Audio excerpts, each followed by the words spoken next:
저는 오늘 이 본문의 말씀을 가지고 그 복은 내 거야 라는 제목으로 함께 은혜를 나누도록 하겠습니다. 오늘은 너무나도 우리가 잘 알고 있는 야곱과 에서 이야기입니다. 우리는 하나님을 믿고 하나님을 신뢰하며 신앙생활을 하는 거예요. 맞나요? 네. 그런데 하나님의 계획이 별로 순조로워 보이지 않거나 매끄럽게 진행되지 않는 듯한 모습을 우리는 많이 보게 됩니다. 그런데 중요한 것은 하나님은 하나님의 계획에 그 하나님의 뜻을 이루어 가시는 그 과정 내내 늘 신실하게 언약을 이어오시고 지켜오고 계신다라는 거예요. 지난주 우리는 아브라함의 자손들이 변변치 않게 살아가면서 죄를 많이 짓고 있지만 그럼에도 불구하고 하나님께서 아브라함과 맺은 그 언약을 이삭과 야곱에게 재차 확인시켜주는 것을 보았습니다. 오늘은 이삭의 가정 문제 그리고 야곱의 속임수, 에서의 낙심에도 불구하고 하나님께서 이 집안의 후손으로 태어나실 그리스도 예수를 통해 온 열방을 구원하실 그 계획에 헌신하는 것을 우리가 보고 배울 거예요.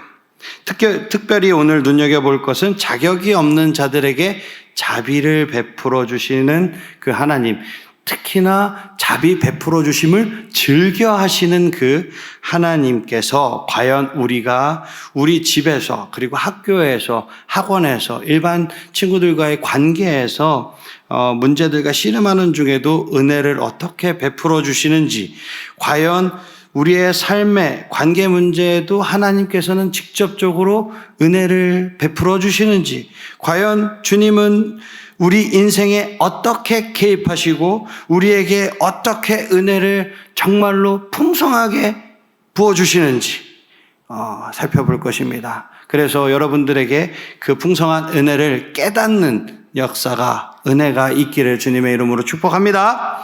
아멘. 우리 첫 번째 키워드 한번 큰 소리로 읽겠습니다. 첫 번째 키워드 한번 읽어볼까요? 시작! 죄가 비비틀어도 은혜는 직진. 네. 우리 많은 이제 사람들 중에서도 여러분들도 있을 거예요. 불과 얼마 되지 않은 지나온 것들을 그리워하는 사람들이 있어요. 어른들에게는 옛날을 그리워한다라는 표현이 맞겠죠. 예전 잘 나가고 좋았던 시절을 그리워하는 사람들이 많이 있습니다. 좋았던 시절이 있었다고 말해요. 그러면서 각종 미디어에서 전해지는 소식들에 대해서 많은 염려들을 합니다. 그러나 사실 우리는 에덴 동산 이후로 우리에게 좋았던 시절이란 없었어요. 가정은 늘 문제로 가득했고 갈등이 끊이지 않아 왔습니다. 멀리 볼 것도 없어요. 우리 집만 봐도 알 수 있는 거죠. 죄로 인해서 우리는 늘 남을 탓하고 이웃을 탓하고 다른 사람을 속이고 거짓해서 빼앗기 바빴습니다. 세상에 그 어떠한 가정에도 완벽한 가정이 있을까요? 없을까요? 없어요. 솔직히 없습니다. 겉으로는 행복해 보이고 화목해 보여도 그 속을 샅샅이 살펴보면, 낱낱이 살펴보면 다 슬픈 사연이 하나쯤은 있습니다. 그러나 우리에게 좋은 소식, 복된 소식이 날마다 있죠. 무엇이죠? 하나님은 완벽한 가정에게만 사랑과 은혜를 베푸는 것이 아니라는 사실입니다.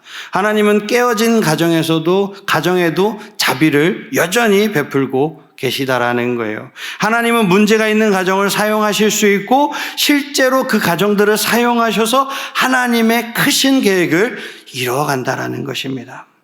오늘 본문 이삭과 리브가의 가족 이야기를 오늘 살펴볼 건데요. 이삭과 리브가의 쌍둥이 아들인 에서와 야곱은 엄마의 뱃속에서부터 지들끼리 티격태격 싸웠습니다. 하나님은 리브가에게 형이 동생을 섬기게 될 것이라고 미리 예언을 해줬죠. 이 고대 문화에서는 장자가 아버지의 유산의 절반 이상을 가져가게끔 되어 있었어요. 그리고 동생이 형을, 장자를 섬기는 것이 너무나도 당연한 시대였죠. 그러나 에서는 우리가 잘 아는 바와 같이 뭐에 장자권을 팔았습니까? 팥죽 한 그릇에 먹을 거에 걸려 또 넘어진 거예요. 에덴 동산에서 아담과 하와가 걸려 넘어졌던 것처럼 먹을 거에 또 한번 넘어진 거죠. 그런데 에서는 장자권을 팔았을 뿐만 아니라 해쪽 속 사람들을 아내로 맞아들이는 죄까지 저질렀어요. 하나님을 믿지 않는 다른 민족 여자들과 결혼해서 부모님에게 근심을 끼쳐드린 거죠. 이방 여자와 결혼하는 것이 왜 나쁜 일일까요? 왜 안 믿는 여자와 결혼하는 것이, 안 믿는 남자와 결혼하는 것이 나쁜 것일까요? 물론 그 사람을 전도해야 되는 하나님의 특별한 사명을 가진 분들은 결혼을 해도 됩니다. 하지만 우리가 잘 안 하는 것 중에 하나가, 특히 이 시대에는 이 고대 근동에서 결혼을 하게 되면 여자가 시집을 오게 되잖아요. 그러면은 그 집에서 자기들이 섬기고 있던, 아버지가 섬기고 있던 그 집안에서 섬기고 있던 우상을 들고 들어가게 되어 있어요. 시댁으로. 그러면은 무엇이 되는 거죠? 우상 숭배가 되는 거예요. 그래도 안 믿는 남자가 믿는 여자와 결혼하면 남자는 누구 말을 잘 들어야 합니까? 그렇죠. 아내 말을 잘 들어야 되기 때문에 그래도 억지로 끌려서라도 교회를 가게 돼요. 근데 보통 남자가 믿는데 여자가 안 믿는다 그러면 남자가 안 가더라고요. 예. 그래서 우리 형제들은 웬만하면 믿는 자매님들과 나중에 결혼하시기를 주님의 이름으로 축복합니다. 지금 벌써 결혼하면 안 되니까 나중에 결혼하시기를 축복합니다. 아무튼 하나님은 하와에게 여자의 후손이 뱀의 머리를 상하게 할 것이라는 약속을 주셨죠. 그럼 이 약속은 형 에서가 지킬까요? 아니면 동생 야곱이 이어서 지켜나갈까요? 네, 동생 야곱을 통해서 이 약속이 이어나가게 될 것입니다. 우리는 창세기 27장에서 두 형제의 마지막 결전을 볼 거예요. 비록 이삭과 그의 가족이 죄 가득 찬 문제투성이 가정으로 서로가 서로를 교묘히 이용함에도 불구하고 하나님은 자신의 약속을 변함없는 은혜로 지켜가십니다. 창세기 27장 1절에서 17절을 우리 조금 길지만 교독으로 한번 읽어보도록 하겠습니다. 이삭이 나이가 많아 눈이 어두워 잘 보지 못하더니 맏아들 에서를 불러 이르되 내 아들아 하매 그가 이르되 내가 여기 있나이다 하니 이삭이 이르되 내가 이제 늙어 어느 날 죽을는지 알지 못하니 그런즉 내 기구 곧 화살통과 활을 가지고 들에 가서 나를 위하여 사냥하여 내가 즐기는 별미를 만들어 내게로 가져와서 먹게 하여 내가 죽기 전에 내 마음껏 내게 축복하게 하라. 이삭이 그의 아들 에서에게 말할 때 리브가가 들었더니 에서가 사냥하여 오려고 들로 나가매 리브가가 그의 아들 야곱에게 말하여 이르되 내 아버지가 내 형 에서에게 말씀하시는 것을 내가 들으니 이르시기를 나를 위하여 사냥하여 가져다가 별미를 만들어 내가 먹게 하여 죽기 전에 여호와 앞에서 내게 축복하게 하라 하셨으니 그런즉 내 아들아 내 말을 따라 내가 네게 명하는 대로 염소 떼에 가서 거기서 좋은 염소 새끼 2마리를 내게로 가져오면 그가 그것으로 내 아버지를 위하여 그가 즐기시는 별미를 만들리니 내가 그것을 네 아버지께 가져다 드려서 그가 죽기 전에 네게 축복하기 위하여 잡수시게 하라. 야곱이 그 어머니 리브가에게 이르되 내 형 에서는 털이 많은 사람이요 나는 매끈매끈한 사람인즉 아버지께서 나를 맞으실진데 내가 아버지의 눈에 속이는 자로 보일지라 복은 고사하고 저주를 받을까 하나이다. 어머니가 그에게 이르되 내 아들아 너의 저주는 내게로 돌리리니 내 말만 따르고 가서 가져오라. 그가 가서 끌어다가 어머니에게로 가져왔더니 그의 어머니가 그의 아버지가 즐기는 별미를 만들었더라. 리브가가 집안 자기에게 있는 그의 맏아들 에서의 좋은 의복을 가져다가 그의 작은 아들 야곱에게 입히고 또 염소 새끼의 가죽을 그의 손과 목에 매끈매끈한 곳에 입히고 자기가 만든 별미와 떡을 자기 아들 야곱의 손에 주니. 아멘. 죽음을 앞둔 이삭은 하나님이 주신 땅, 후손, 축복에 대한 약속을 장자인 에서에게 물려주려고 합니다. 성경은 이삭이 에서가 사냥해온 고기를 좋아했다라고 이야기해요. 이삭은 여호와 앞에서 축복하려고 에서에게 사냥한 고기로 식사를 준비하라고 지시합니다. 여기서 이 가정의 문제가 드러나죠. 첫 번째 문제 무엇이죠? 바로 편애입니다. 이삭은 에서를 편애했죠. 그리고 리브가는 야곱을 편애했습니다. 이삭과 에서의 대화를 엿들은 리브가가 에서 대신 야곱이 하나님의 축복을 받게 하려고 음모를 꾸밉니다. 야곱은 염소를 잡았고 리브가가 그 고기로 이삭이 좋아하는 요리를 만들었어요.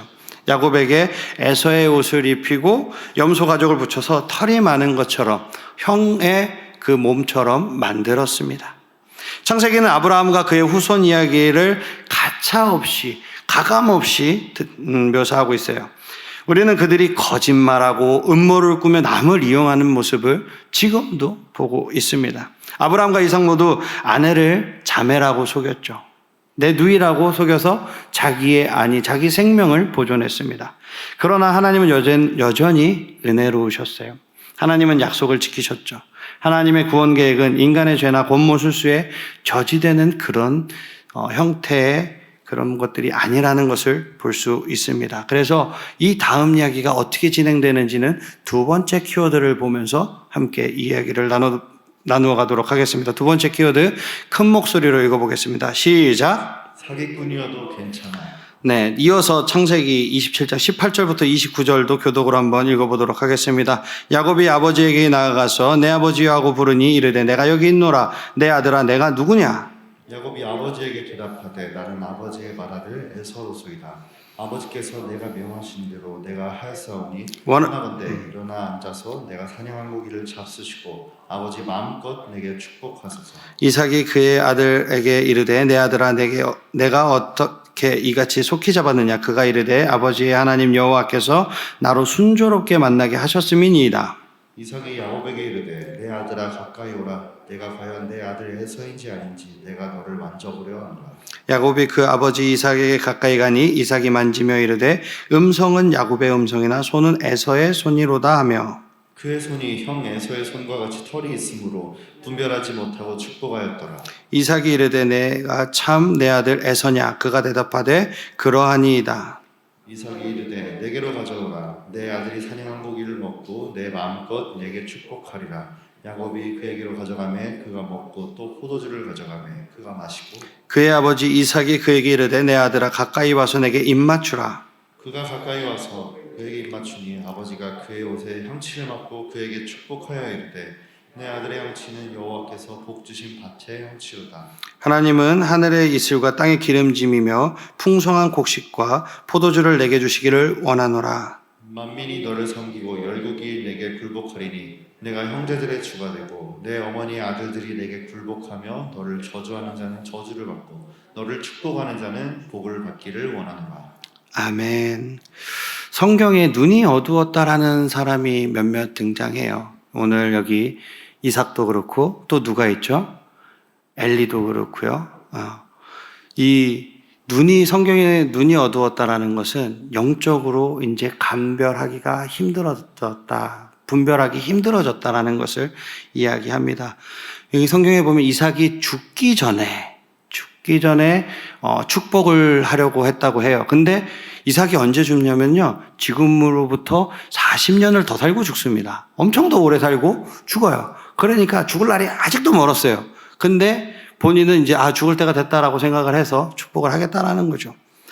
그리고서 이제 이 사건이 진행이 되면서 지금 야곱은 이삭이 자신을 에서로 착각하도록 속였습니다.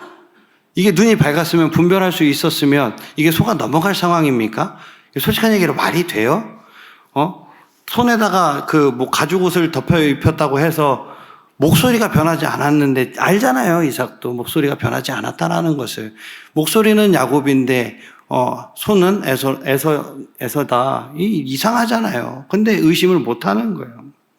이삭은 에서가 어떻게 이렇게 빨리 돌아올 수 있는지 또 묻습니다. 근데 야곱이 뭐라 그럽니까? 하나님께서 축복하셨다 그래요. 지가 기르던 거를 가져왔으면서 하나님이 축복해서 밭에 나가서 잡아왔다라고 거짓말을 합니다. 그래도 이삭이 그래도 확신이 들지 않자 가까이 오게 해서 만져보고 냄새까지 맡은 다음에 축복을 해줍니다. 야곱은 자기가 원하는 것을 얻기 위해서 모략을 꾸미고 남을 속였어요. 어떤 분들은 이렇게 질문하실 수도 있어요. 이건 리브가가 꾸민 일이잖아요. 엄마가 한 거잖아요. 야곱은 그냥 엄마 말을 잘 들었을 뿐이지 않나요? 과연 그럴까요? 만약에 야곱이 아버지께 진실을 말하려는 마음이 있었더라면 충분한 기회가 몇 번이고 있었어요. 엄마 말을 거절할 수 있는 거고 아버지 앞에 섰을 때 아버지가 의심했을 때 두려워서 고백했을 수도 있습니다. 얼마든지 본인이 야곱임을 드러낼 수 있었어요. 하지만 야곱은 축복받고 싶은 욕심에 눈이 멀어서 계속해서 거짓말을 한 것입니다. 여러분들도 원하는 것을 얻기 위해서 거짓말한 적이 있습니까, 혹시? 그 결과는 어땠나요? 결국 우리도 야곱과 별반 다르지 않다라는 거예요. 뭔가 원하는 것이 있기 때문에 거짓말을 합니다. 다른 사람들이 자기 내 뜻대로 생각해 주기를 바라면서 거짓말을 하는 거예요. 내가 거짓말을 하지만 저 사람은 저거를 진실로 받아들여 주기를 원하면서 그것이 사실인 것처럼 거짓말을 하죠. 야곱은 열방을 비추는 빛으로 부름받은 이스라엘을 대표하는 앞으로 인물이 될 것입니다. 그런데 이런 하나님께서 이런 사람도 고쳐서 쓰신다라는 것을 오늘 보여주고 있는 거예요. 하나님의 구원 계획이 야곱을 통해 이 땅의 모든 나라로 축복이 흘러가게 할 거예요. 에서가 아닌 속이는 자인 야곱을 통해서 구원의 계보가 이루어질 것입니다. 하나님은 자격이 없는 자들에게도 하나님의 약속을 신실하게 지켜주신다는 사실을 우리는 이 야곱의 이야기를 통해서 확인할 수가 있습니다. 물론 이 야곱의 이야기 안에 너무나도 많은 다른 설명을 해주고 싶은 이야기들이 너무나도 많이 있지만 오늘은 이 거짓말과 이제 앞으로 쭉 그냥 개론적으로 우리가 큰 스토리를 보면서 나아가는 거니까 이렇게 하기로 하고, 우리가 야곱은 형을 배신하고 난 뒤에 어떻게 하죠? 신변에 본인의 목숨의 위협을 느껴서 도망을 갑니다. 그리고선 해가 지자 그 들판에서 잠을 자게 돼요. 돌을 베개로 삼고 잠을 잡니다. 야곱은 꿈속에서 꼭대기가 하늘에 닿는 사다리를 보게 됩니다. 천사들이 오르락 내리락하고 그 위에선 하나님께서 야곱에게 말씀하셨습니다. 하나님은 세상 모든 민족이 야곱의 후손을 통해 복을 받게 될 것이라고 말씀하신 후 약속하셨습니다. 뭐라고 약속하셨냐면요, 내가 너와 함께 하리라 라고 약속을 하셨습니다. 하나님을 만난 그곳에서 야곱은 베개로 삼았던 돌을 가져다가 기둥으로 삼고 그 위에 기름을 부어서 표시했습니다. 그리고 그곳을 베델, 집이라는 뜻이고요. 하나님이라는 뜻입니다. 그래서 하나님의 집이라는 뜻이 벳엘입니다. 하나님은 에덴 동산에서처럼 하나님의 백성 중에 살겠다라고, 하나님께서 너희들과 항상 함께 하겠다라고 약속을 해주셨습니다. 야곱은 여호와 하나님을 자신의 하나님으로 섬기기로 결정하고 서원했습니다. 야곱이 꿈에서 본 사닥다리는 바벨탑을 떠올리게 할 수 있어요. 어떠냐면은 바벨의 사람들은 자기의 방식대로 하나님께 나아가려고 했습니다. 그러나 여기서 볼 수 있듯이 인간이 하나님과 다시 만나려면 어떻게 해야 될까요? 하나님께서 하늘에서 우리에게 내려와 주셔야 하는 거예요. 기독교가, 우리 교회가 다른 종교와 다른 것은 하나님의 임재가 우리의 상승, 인간의 상승으로부터 나오는 것이 아니라 하늘에서 하나님의 하강으로 이어진다라는 거예요. 이것을 뭐라고 하냐면요, 이것을 은혜라고 하는 것입니다. 은혜는 내가 무엇을 하고 내가 열심을 내고 내가 어떻게 하려는 것이 아니라 위에서부터 하나님께서 전적으로 우리에게 부어주시는 것이 은혜인 줄 믿습니다. 그래서 야곱의 사닥다리는 바벨의 뒤집혀진 모습으로 나오는 거예요. 그들은 높은 탑을 세워서 어떻게 해요? 하나님에게 닿으려고 했어요. 하지만 그렇게 하니까 어떻게 됐습니까? 온 땅에 흩어졌어요. 그러나 야곱의 후손으로 오신 예수님은 어떻게 하셨습니까? 하늘의 보좌를, 하늘의 영광을 버리고 이 땅에 내려오신 것입니다. 예수님은 높이 들려서 사람들을 자신에게로 이끄실 것입니다. 그리고 땅의 모든 민족을 축복하시고 예수님 안에서, 그 다른 사람들이 아니라, 세상이 아니라 예수님 안에서 그들을 다시 하나로 화합시켜 주실 것입니다. 예수님이야말로 천국으로 가는 참 사다리이며 땅과 하늘을 다시 잇는 존재이심을 믿으시는 여러분들이 되시기를 주님의 이름으로 축복합니다. 한 주간도 이 말씀 붙들고 주님의 십자가를 바라보고 하나님과 동행하며 넉넉히 승리하는 우리 하늘사랑의 교회 모든 청소년부 친구들이 되시기를 주님의 이름으로 축복합니다. 축복합니다. 아멘. 다 일어나시겠습니다. 우리 십자가의 전달자 함께 찬양하고 기도하겠습니다.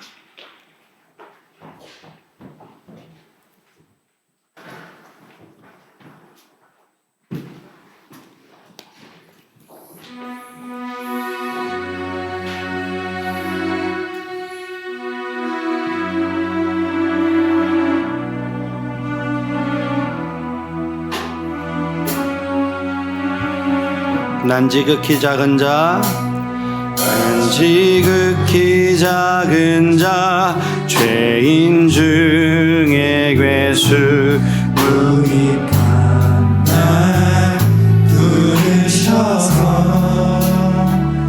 간절한 기대와 소망 부끄럽지 않게 십자가 전케. 우리 처음부터 고백할까요? 난 지극히 작은 자, 난 지극히 작은 자, 죄인 중에 괴수, 무익한 날 부르셔서 간절한 기대와 소망 부끄럽지 않게 십자가 전케 하셔. 어디든지 가리라, 어디든지 가리라. 주 위에 서라면 나는 전하리. 그 십자가 내 몸에 밴 십자가, 그 보혈의 향기 온 세상 채울 때까지 살아도 주를 위해, 죽어도 주를 위해 살아 주구나. 난 주의 것.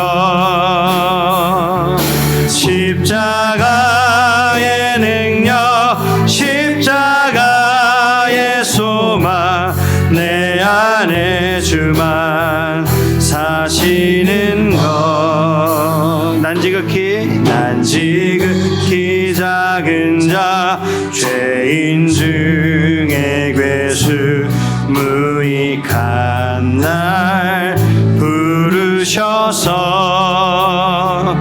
간절한 기대와 소망 부끄럽지 않게 십자가 전케. 어디든지 가리라. 주 위에 서라면 어디든지 가리라. 주 위에 서라면 나는 전하리. 그 십자가, 내 몸에 밴 십자가, 내 몸에 밴 십자가, 그 보혈의 향기 온 세상 채울 때 살아도 주를 위해, 살아도 주를 위해, 죽어도 주를 위해 살아 주구나. 난 주의 것. 십자가의 능력, 십자가의 소망, 내 안에 주만 살아도 주를 위해 살아갑니다. 살아도 주를 위해, 죽어도 주를 위해 살아 주구나. 난 주의 것. 십자가의 능력, 십자가의 소망, 내 안에 주만. 우리 한 번 더 고백할까요? 살아도 주를 위해, 살아도 주를 위해, 죽어도 주를 위해 살아 주구나. 난 주의 것. 십자가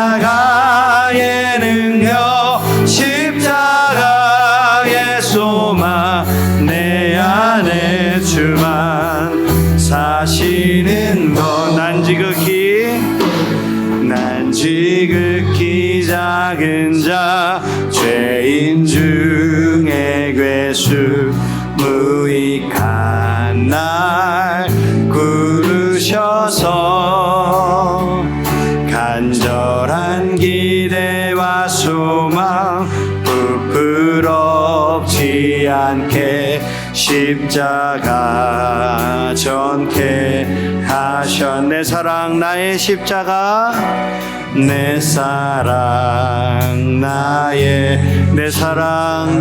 십자가 내 사랑 나의 십자가. 우리 육성으로 내 사랑 나의 십자가 내 사랑 나의 십자가